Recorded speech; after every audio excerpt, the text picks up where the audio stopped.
Boa noite. Voto de paz aí para todos nós. E a nossa esperança é de que a nossa conversa seja produtiva e que nos sintamos todos convidados a cada vez mais buscar o esclarecimento da doutrina espírita, aprofundar no estudo do Evangelho, porque é extremamente significativo, principalmente nessa época que a humanidade é convidada a um desafio maior, onde precisamos melhor compreender as situações da vida, até para não nos complicarmos ainda mais do que nós já temos feito. Conhecereis a verdade e a verdade vos libertará, disse Jesus. Conhecer é importantíssimo, né, Alisson? Você já viu essa palestra, viu, Alisson? Ela vai ser diferente um pouco. Tenha paciência, então, ou descubra novas coisas. Depois a turma edita essa fala boba minha, viu? Conhecereis a verdade vos libertará. Conhecer é extremamente importante, não só no sentido intelectual, cognitivo, mental, racional, o conhecimento que vai nos trazer entendimento, compreensão, mas também o conhecimento no sentido da experiência do sentimento. Conhecer não é só aquilo que entra pelas vias da razão, da mente, mas também conhecer no sentido de experimentar. E isso é o que a vida faz com a gente, viu? No processo encarnatório, nas diversas encarnações, que tem a finalidade de nos ajudar no progresso. Na verdade, o mundo é uma grande escola para todos nós. Nós somos submetidos a experiências no campo emocional, porque no fim, ouvimos isso essa semana, achamos interessante, a única verdade nossa é o sentimento. A linguagem do espírito é o sentimento, e isso, sem dúvida alguma, é o que nos eleva, nos faz acreditar na humanidade, nos faz acreditar na excelência da vida. Então, é importante termos experiência e conhecermos. Mas vai nos libertar do quê? Esse conhecimento, esse aprendizado, essa vivência, esse amadurecimento. Geralmente entendemos isso num sentido moral, espiritual, nos libertar das nossas imperfeições, das nossas mazelas, do materialismo, das nossas viciações, dos nossos apegos. Então é extremamente importante viver, conhecer, aprender, para nos libertarmos do que chamamos de imperfeições. Mas nós gostaríamos de colocar um sentido um pouco diferente. Jesus vem trazer, numa passagem que está em Mateus, capítulo 5, versículo 44 a 48, ele vem nos trazer uma exortação à importância do amor. Olha, mais ou menos assim, vocês ouviram o que tem sido dito, amem os seus amigos, mas eu digo, amem até os inimigos, porque que vantagem há, ou que de especial você faz amando só os amigos, aqueles que lhes têm afeto, que lhes são importantes, que lhes agradam, não é? Eu digo amar até os inimigos, vai fazer uma exortação do amor, do perdão, da tolerância, e vai encerrar com a frase que nós vamos trabalhar hoje, na questão do aperfeiçoamento da humanidade. Sede, pois, logo perfeitos, como perfeito é o vosso Pai Celestial.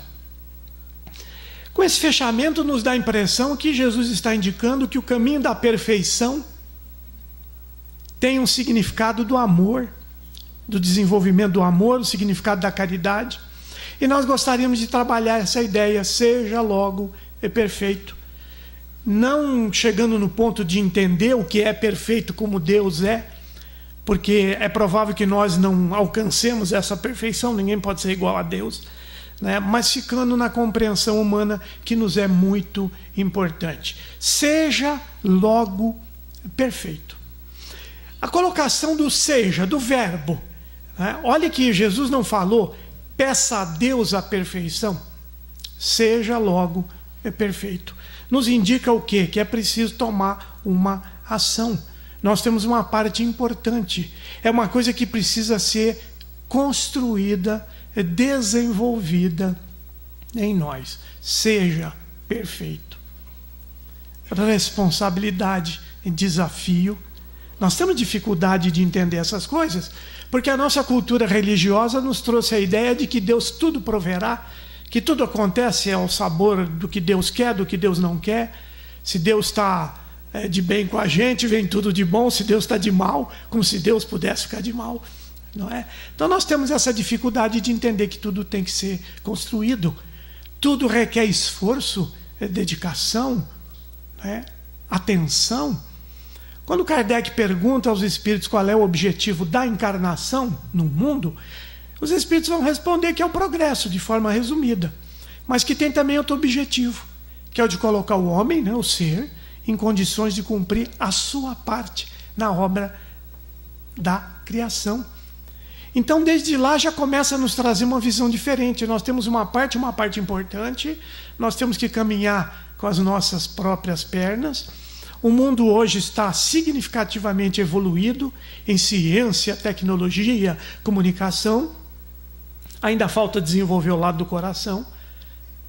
Inteligência não falta, recursos de crescimento intelectual não faltam, mas o que precisa agora é o empenho para desenvolver o coração e o lado moral, que nos parece que anda meio abalado por aí no mundo inteiro, né? Falamos de moral e não de moralismo. Seja, faça, realize, é uma responsabilidade nossa. E o logo? O logo, e nem todas as traduções têm o logo, viu, gente? Acho que alguém resolveu tirar, não sei porquê. Porque logo é uma coisa que encerra aquilo da data marcada. Uma coisa que tem que ser feita logo, ela não tem exatamente um dia para acontecer, mas ela demonstra que tem uma certa necessidade de rapidez, de urgência. Então o logo mata essa ideia de data marcada para o acontecimento. E não é, temos que expandir isso, não é só no acontecimento específico. Nós temos uma dificuldade enorme de lidarmos com coisas, porque a tradição cultural de milhares de anos foi incutindo ideias de predestinação, de destino, de mão de Deus interferindo pessoalmente nas nossas vidas. E nós estamos transportando isso para os espíritos. Os espíritos intercedem em nossa vida, não é? Acontecimentos, profecias. E nós vamos perdendo o senso da realidade muitas vezes e aquela coisa de que nós temos que agir. O que existe no universo é causa e efeito, ação e reação. Nós usamos uma palavrinha, né? Olha, se aconteceu assim é porque Deus quis. Será? Olha, não deu certo agora porque não era o momento. Será que não era o momento? Será que eu deixei de fazer coisas para que o momento não fosse aquele? Será que coisas que eu fiz não atrapalharam e desvirtuaram tudo e balançaram a minha vida? Por exemplo, a palavra acaso. Nós temos essa expressão, nada acontece por acaso. Seja coisa boa ou seja coisa ruim. Nada acontece por acaso. Se nós entendermos o acaso no seu sentido perfeito original, sem problema. Porque acaso, não causa. O acaso quer dizer que não tem uma causa para que aquilo tenha acontecido. E isso, as próprias ciências e conhecimentos humanos já provaram que não é verdade. Não acontece nada sem que tenha uma causa. A chuva cai por uma causa determinada, não é? Então, se nós entendemos nesse sentido, não tem problema nenhum nós dizermos nada acontece por acaso. Mas se nós entendermos no sentido do destino fixo, da predestinação, de alguém que controla os nossos destinos, seja para o bem ou para o mal, a coisa fica complicada. Nós adoramos profetas, hoje eles são chamados de videntes. O termo profeta na antiguidade era o professor, era aquele que ensinava. No sentido evangélico, o profeta é aquele que traz revelações da lei de Deus. No sentido moderno, o profeta é aquele que vê o futuro, que faz profecias, que é comumente chamado, um dos nomes de vidente. Vidente sempre para ver o futuro. No espiritismo, vidente é quem vê os espíritos. Mediunidade de evidência é diferente, não é? Mas o vidente no sentido que prevê, que faz previsões, não é? E eu fiquei pensando uma coisa engraçada, Kinka. Talvez você possa me ajudar. Vocês conhecem algum vidente, algum desses profetas da atualidade, que façam alguma profecia que não seja coisa ruim? Vocês já repararam nisso? Alguém já chegou e falou: olha, os próximos 5 anos serão de fartura e prosperidade para todos nós. O mundo vai se acalmar, se aquietar. As pessoas vão se transformar em amor e bondade. Vão se preocupar umas com as outras. É o advento do tempo novo. Vocês já viram isso? Hein? As tuas aflições vão ser consoladas. Parece que o único que falou isso foi Jesus. Me lembro aqui agora. Né? Vocês terão uma convivência pacífica, maravilhosa. Não terão tantos sobressaltos, angústias, dificuldades. O mundo será uma coisa extraordinariamente melhor. E olha, dia 1º de janeiro de 2025, isso começará a acontecer. Já viram isso? Hein? Não, o avião vai cair. Vai morrer um cantor famoso. Vai morrer uma personalidade. O mundo vai acabar. Olha, vai ter uma tsunami num lugar. Né? Só coisas negativas. Vamos acordar, minha gente, pelo amor de Deus. Deus, Kardec indaga: é possível saber o futuro? Deus permite em algumas ocasiões com uma finalidade útil. Útil. Às vezes a sua aprovação, sua vida está tão miserável, tão ruim, e você recebe aquela coisa: ó, dentro de 1 ano vai melhorar. E melhora. Melhora até porque você, acreditando, faz por onde, não é? Mas te dá um alento, porque a vida estava pesada demais, porque eu já não aguentava mais. Então, com uma finalidade útil, os espíritos disseram que muitas vezes plantam sonhos, mensagens na forma de sonho na cabeça das pessoas, vislumbrando uma obra fenomenal. E ele acredita que aquilo vai acontecer. E por acreditar que aquilo vai acontecer, ele se empenha. E ele tem segurança, e ele tem confiança. Nada desanima. E ele vai lá e faz. Aquele sonho nunca foi profético. Foi um incentivo que se deu para que a pessoa tivesse ânimo e usasse das próprias forças. Nós temos forças incomensuráveis dentro de nós. Tanto para coisas que são saudáveis, quanto para coisas que são negativas. Porque nós escolhemos assim. Então nada acontece por acaso, nada acontece sem causa. Mas não que a nossa vida seja... Nós espíritas temos uma mania, depois você corta essa parte aí também, viu, gente? Eu preciso encontrar o Kim, que eu ia por esse caminho e resolvi por aquele. Chego lá e encontro o Kim, cara. Uma coincidência? Não, olha, os espíritos me intuíram de passar por aqui. É como se os espíritos não tivessem nada mais a fazer. Embora se misturem as nossas atividades comumente, mas como se nada tivessem mais a fazer do que ficar dirigindo pessoas, dando tranco, derrubando o cara na esquina, né? Mandando número para ele ganhar na loto. Meu tio, não me provoca. Não é? Então, seja perfeito, seja logo, acaba com a temporalidade. Nós acreditamos, gente, o que tem por aí, me perdoa a expressão, essa bobajada de 2019. Tem gente perdendo sono, tem gente torcendo para chegar logo, para se livrar, está achando que vai para um lugar bom, deve ser isso. Né? Haverá guerra e rumores de guerra. Quando que na existência humana não teve guerra, conflito, problema? O egoísmo ainda é graça por todo lado.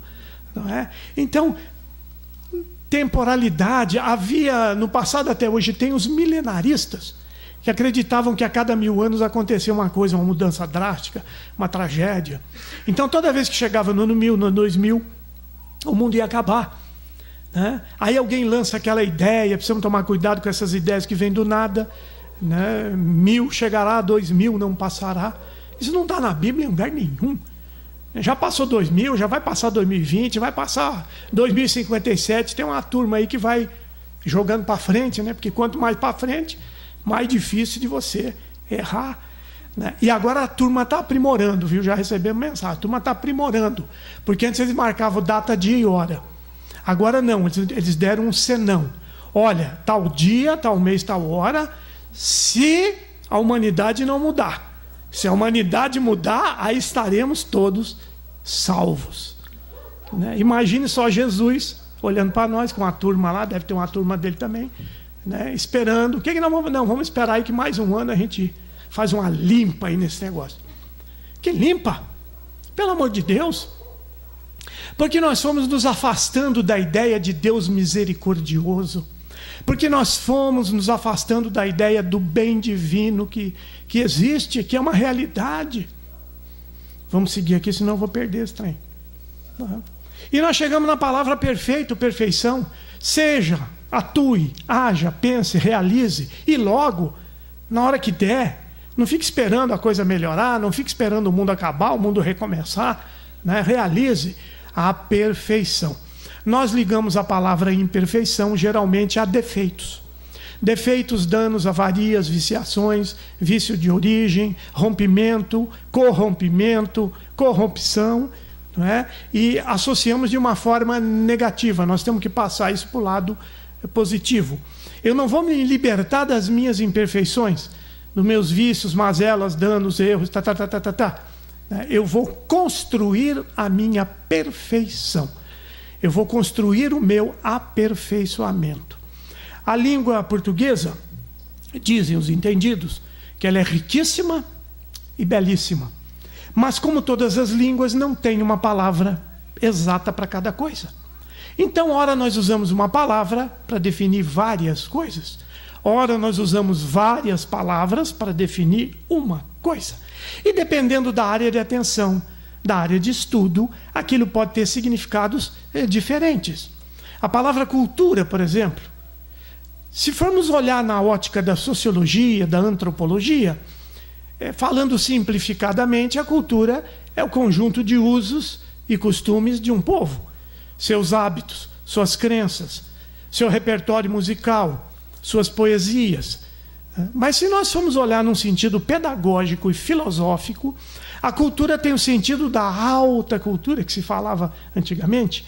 É o conhecimento que te torna uma pessoa melhor. A cultura que te sensibiliza. A cultura que te inspira a fazer coisas boas. Falamos sobre isso esses dias, que na educação grega antiga, a educação moral vinha da família, e em segundo lugar, quando era coisa pública, eles iam estudar toda a literatura grega, que era riquíssima. Não só as histórias, muito bem escritas, mas também coisas que inspiravam o heroísmo, a correção de caráter, a honestidade, né? Então nós temos esse sentido. De acordo com a sua área de atenção, a palavra pode dizer uma coisa ou outra. E isso acontece com a palavra imperfeição, que deriva da perfeição.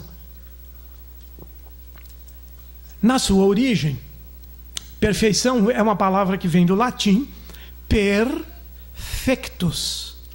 Per, todo, fectus, feito, acabado, pronto, pleno, completo. Eu não consigo deixar de fazer uma piadinha. Não é o acabado de nós mineiros, não, viu, gente? Nossa, fulano está acabadinho. Não é esse acabado, não. É o acabado de estar pronto. Então, nós começamos a fazer uma diferenciação para essa noite, para esse estudo, que é extremamente importante. Se eu compro uma televisão, um aparelho de som, rádio ninguém compra mais, né? Não existe mais. Tem rádio ainda, né? Tem tanta coisa aí moderna, né? Se eu compro uma televisão, põe na tomada certinho, aperto o botão, ela não liga, é correto eu dizer que ela está com defeito, que ela está avariada, que ela tem um vício de origem, de construção, de produção. Mas nesse sentido que trazemos, não é correto dizer que ela é imperfeita, porque ela já está pronta e acabada para a finalidade que ela foi criada, de ser uma televisão. Agora transportemos isso para o ser humano, não é? Eu tenho que realizar esse aperfeiçoamento, eu tenho que me completar, eu tenho que me desenvolver. Nós descobrimos pela doutrina espírita que todos somos criados absolutamente, rigorosamente iguais, simples e sem conhecimento, ou seja, sem complexidade, não é? Simples e ignorantes é o termo correto, sem complexidade, sem conhecimento, que eventualmente, nos processos reencarnatórios, tomamos um corpo de carne para nos desenvolver, com tudo, Kinka falava sobre isso, as oportunidades que a vida nos dá, E estamos aí desenvolvendo faculdades, capacidades que todos nós já temos em nós. Mas elas precisam ser desenvolvidas. Elas existem todas, a excelência de Deus, da criação, existe dentro de nós, mas em estado latente. Latente é aquilo que é vivo, dá essa impressão, né? Que nem um dedinho quando fica latejando, mas aquilo não se desenvolveu, não apareceu. E é o que nós estamos fazendo na vida, uma grande escola para desenvolver todas essas qualidades. Mas nós sempre preferimos associar a ideia de defeito, de erro, porque a nossa tradição religiosa incutiu em nossas mentes desde muito tempo que todos nós temos defeito de fábrica. Nós nascemos com a marca do pecado original. O homem é mau, o mundo é mau. E o mal é personificado. O mal tem nome, né? O mal é o demônio, o mal é o Satanás. O mal é institucionalizado. Olha as organizações trevosas daqui e dali. Eu fico pensando que deve ter um prédio, um CPF, um CNPJ, que você chega lá, o capeta mor bate o cartão do ponto para abrir, né? Então nós estamos trazendo, e isso tem um fundo histórico vivencial nosso. Nós temos dificuldade de compreender Deus hoje, provavelmente ainda vamos ter daqui a milhares de anos. Imagine há milhares de anos para trás. Então, mais ou menos no século III, surgiu um sujeito de nome Maniqueu. Maniqueu, Mani, Manu, tem vários nomes, que ele vai formular uma teoria que depois vira uma religião, que vigora até hoje e vai influenciar as outras religiões, que é a ideia do bem contra o mal. O bem está disputando com o mal. E como personificar o bem em Deus, tinha que personificar o mal em alguém.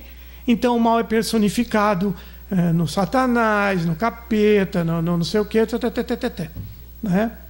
E isso foi sendo desenvolvido, e dali foram expandindo ideias extremamente negativas. Porque Deus é o bem, tudo que vem de Deus é o bem, porém o homem é mau. O homem, na sua essência, ele é ruim. O mundo é mau. A matéria corrompe. Vocês reconhecem alguém assim ou não? A maldade humana. Não existe maldade humana. Existe gente que gosta de fazer o mal. Gente que se desviou. Gente que se atrapalhou, né? Porque a maldade não é uma faculdade humana, uma coisa essencial. E as coisas foram sendo desenvolvidas.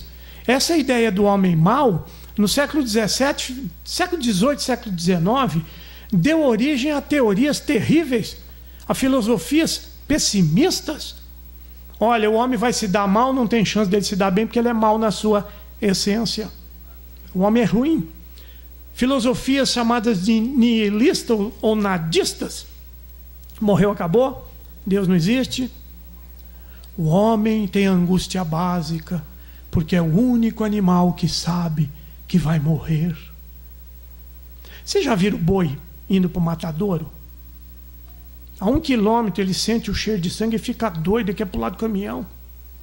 Será que ele também não sabe mais ou menos dentro do que ele possa saber? Né? Será que ele não imagina que algo de ruim está lá? Né? Então essas teorias, essas ideias nos jogaram no chão, desanimaram a humanidade. E nós vamos procurar abrigo aonde? Na nossa intimidade? Confiamos nas tantas e tantas instruções a respeito da bondade de Deus, da misericórdia de Deus? Não. Nós corremos atrás da religião. Das religiões que são apenas o entendimento que o homem faz de Deus. O entendimento da manifestação de Deus. E tudo foi sendo viciado na base com esse tipo de pensamento. Dá origem a ideias pessimistas de menos valor. Ah, eu não dou conta. Ah, eu não faço. E isso vigorou durante muito tempo. Já no século IV, Santo Agostinho, filósofo, teólogo, santo, considerado santo pela Igreja Católica, ele começa a reflexionar sobre isso. Ora, o mal não pode vir de Deus de jeito nenhum. Todo mundo está concordando. Mas de onde vem o mal? É do homem? Ora, Deus é a perfeição, né? Não há nada mais perfeito do que Deus. Como que um ser perfeito vai criar algo imperfeito? Não tem cabimento. As obras da perfeição têm que ser todas de perfeição. Então está errado. O mal também não está no homem.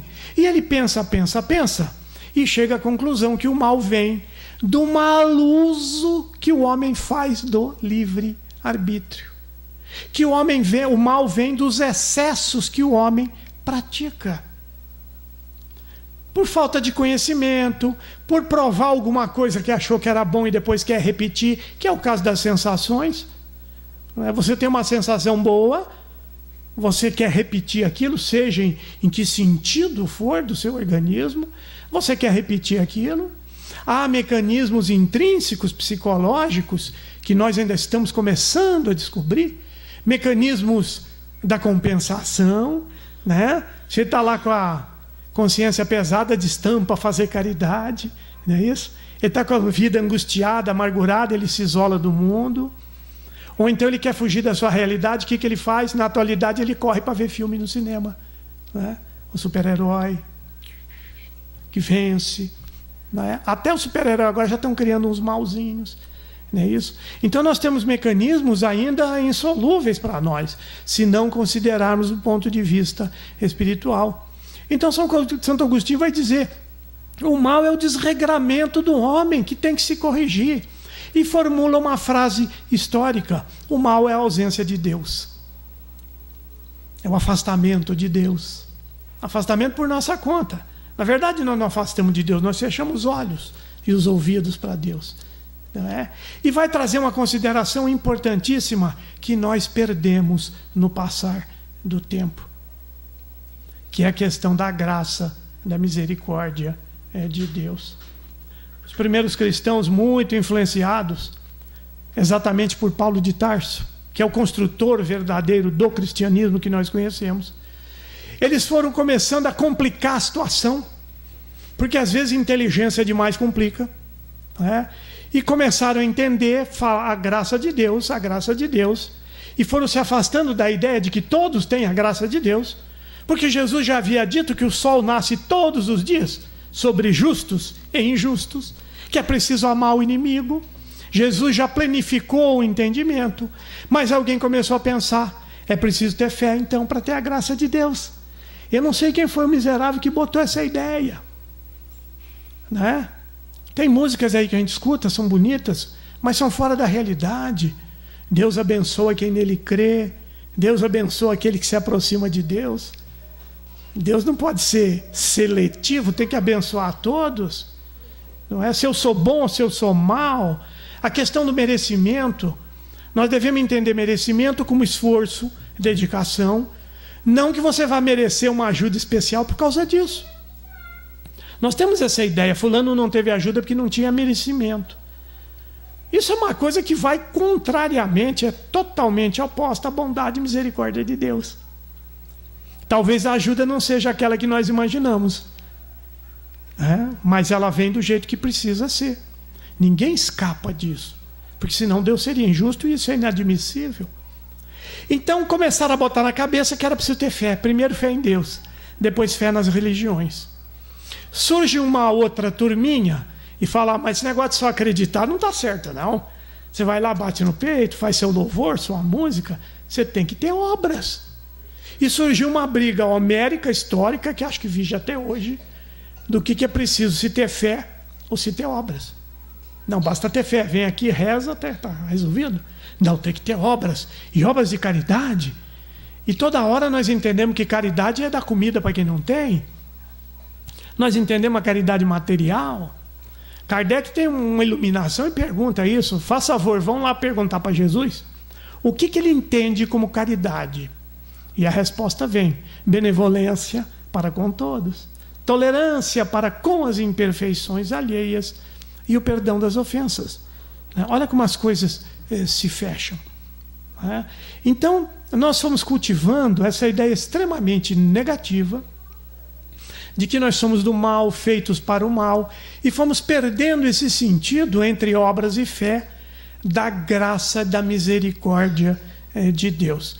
Quando, próximo do ano 2000, foram perguntar logo para o Emanuel, guia espiritual do Chico, se ele acreditava, se ele confirmava as informações que 2000 haveria comoção, apocalipse, ele responde simplesmente cortando o assunto. Prefiro acreditar na bondade de Deus. Então nós estamos perdendo essa coisa da graça de Deus em nossas vidas.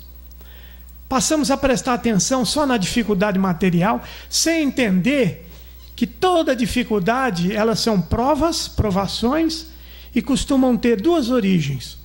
Aquelas naturais, a condição evolutiva em que nos encontramos, e aquelas outras, a sua maioria, que nós mesmos provocamos.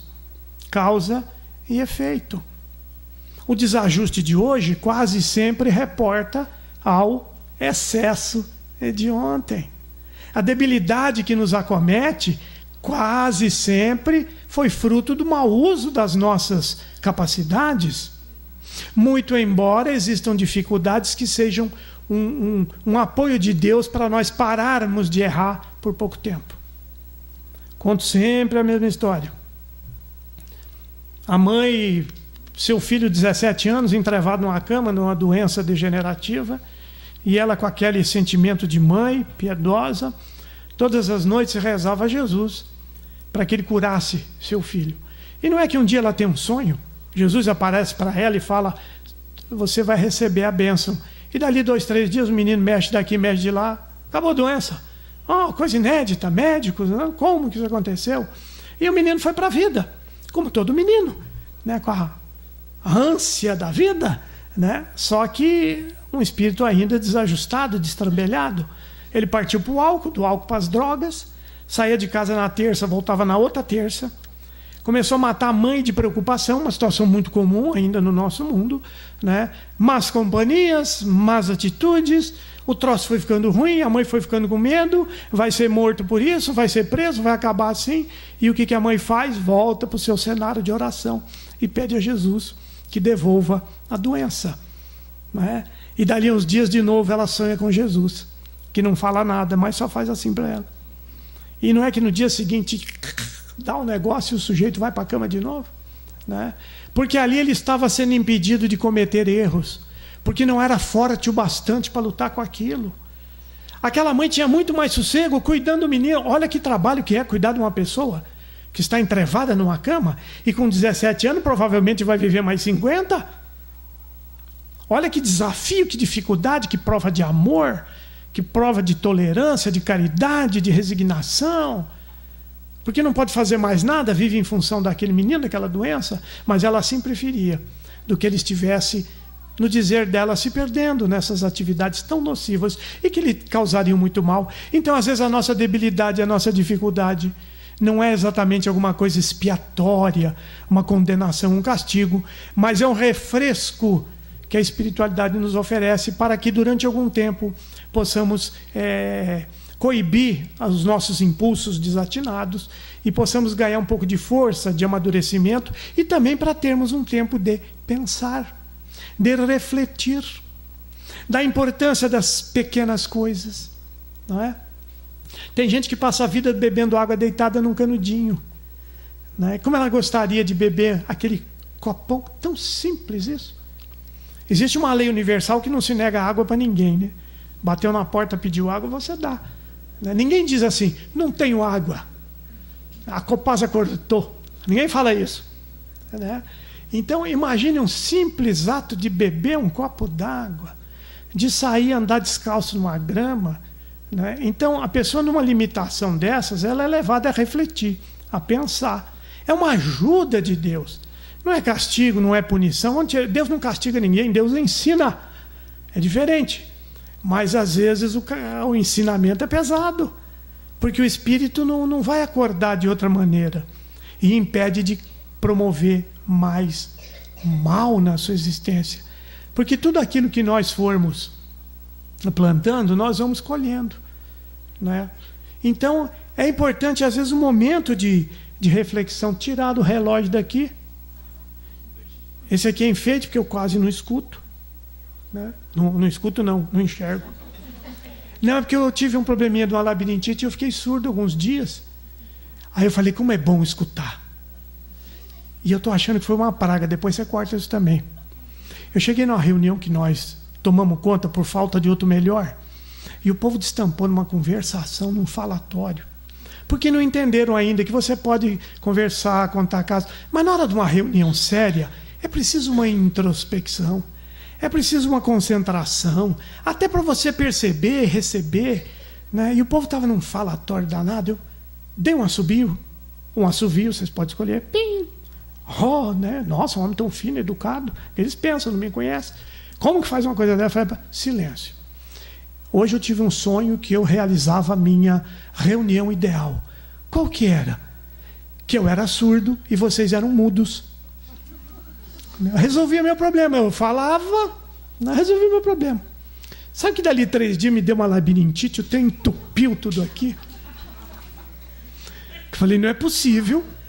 Talvez alguém lá tenha me rogado uma praga, pode ser isso. Né? Ou as minhas energias naquela hora, a gente vai construindo a nossa vida passo a passo. Então não recomendo a ninguém fazer gracinha besta. Falem coisas só para cima. Né? Vai que esse trem funciona. Você se livra dessa dificuldade. Está quase acabando, viu, gente? Então, a vida é uma escola gigantesca para o nosso aprendizado e melhoria. E Allan Kardec, certa ocasião, no Livro dos Espíritos, está lá, ele pergunta qual é o objetivo. Porque o objeto da doutrina espírita é estudar o espírito. O espírito, suas relações do mundo espiritual, as relações do mundo espiritual com o mundo dito material, carnal, e todas as suas consequências. A ciência espírita se preocupa com isso. Ela não preocupa em curar corpos, como nós imaginamos. Está cheio de lugar fazendo atendimento espiritual, né, que de espiritual não tem nada, é material, está querendo cuidar da doença. Então o objeto é o estudo do espírito, não é? Mas o objetivo, qual é? Aprimoramento do ser. Que a pessoa seja melhor. Então a vida vai trabalhar sempre para isso. A inteligência divina criou todas as leis que nos regulam, que ora nos incentivam, que ora nos cutucam para andar mais depressa, mas todo trabalho de crescimento tem que ser nosso, porque é um trabalho de educação. Não há educação que venha de fora. De fora vem a instrução, vem a informação.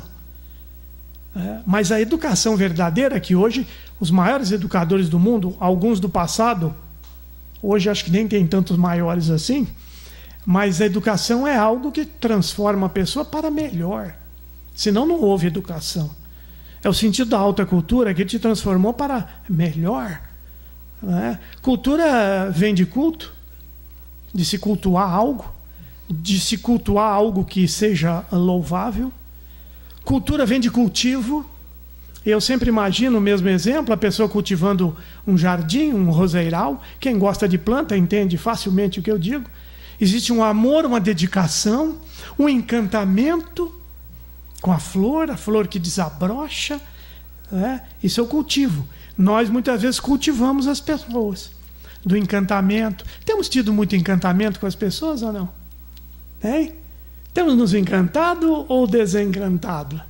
Temos nos desiludido? Observamos o que a pessoa tem de bom ou só o que ela tem de ruim? O que nós pensamos sobre isso? É importante. Então a vida visa o nosso aprimoramento, o nosso aperfeiçoamento, desenvolver as faculdades que temos pela bondade e misericórdia de Deus, para que aquilo se realize em nós. E muito importante, não vamos mais desacreditar da misericórdia de Deus. Isso aí de repente virou fala dos crentes, como a gente falava. Antigamente não tinha evangélico, tinha crente. Todo mundo era taxado, não tinha pentecostal, né? O pentecostal era crente. Né? Até eu vi uma piada de um crente, que não é piada, ele usava isso para expressar uma coisa que eu achei boa e eu vou usar para nós também. Ele dizia que o crente lê muito sobre pouca coisa. E quando vai falar, fala muito sobre o pouco que leu. Gente, isso serve para todos nós. Né? Nós lemos muito sobre meia dúzia de livros, estudamos aqueles mesmos livros. Né? Entendemos quase nada, mas na hora de falar, que beleza! Fazemos diagnóstico, prognóstico. Sua vida está assim por causa disso, por causa daquilo. Uma quedinha para a influência do mal, obsessão. Né? Olha, você está com obsessão, o que é isso? Ah, não é nada, é uma influência que os espíritos querem. Oh, meu Deus do céu. Aliás, eu descobri uma coisa triste, viu, meu tio? Você que gosta. O rapaz definiu obsessão, né? Porque está no livro dos médiuns. Obsessão é o império que um espírito deseja ter sobre o outro. O rapaz falou, casamento. Não é assim? É um querendo mandar no outro, um querendo ter o gosto do outro, um querendo resolver. A obsessão está definido, né? A ação que o espírito deseja ter sobre o outro, por várias razões, por vingança, quase sempre é vingança, quase sempre é o amor que azedou e virou ódio, quase sempre foi a traição nessa ou naquele sentido, né? E o espírito quer perturbar, prejudicar, mas ninguém é obsediado, você se deixa obsediar, né? Tudo está na porta que você abre da sua mente, do seu coração. Então vamos ter esse entendimento, vamos começar a melhorar isso. Quando a pessoa, agora em off aí, essa tem que cortar mesmo, né? Fuja de pessoas muito para baixo. A pessoa que é só pessimista, que tudo vai dar mal, que só tem doença. Eu tenho uma aí que eu não sei como é que ela ainda me visita. Porque toda vez ela chega com uma dor diferente. Ela entra lá e eu falo, qual é a doença de hoje? Ai, credo. Não, você tem todas. É um compêndio médico de doença, de sintomatologia ambulante, né? Então, fuja. Fuja da pessoa que adora ligar para sua casa às 10 horas da noite e falar até meia-noite, meia-noite e meia, achando que você não tem mais nada a fazer. Da pessoa negativista, tadinha, chegou uma perto de mim, pior que ela vai ver esse vídeo, agora já comecei a falar. E o 2019, o que tem?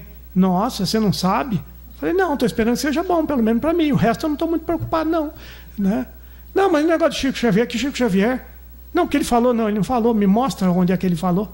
Mostra onde é que ele escreveu. Isso é conversa mole. Ela ficou numa desilusão. Ela devia ficar alegre. Porque ela está imaginando tragédia, morte, fim do mundo. Ela devia ficar, graças a Deus, eu estava enganada.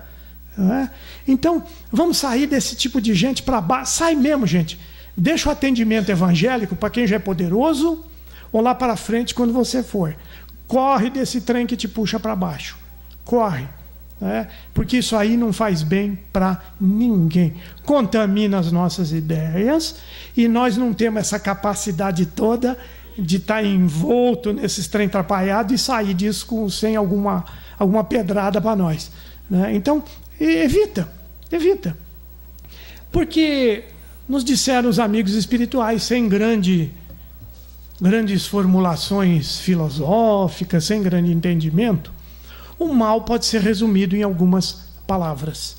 O mal em nós não é o obsessor, não é o demônio, são as forças trevosas. O mal em nós são 2 pontos.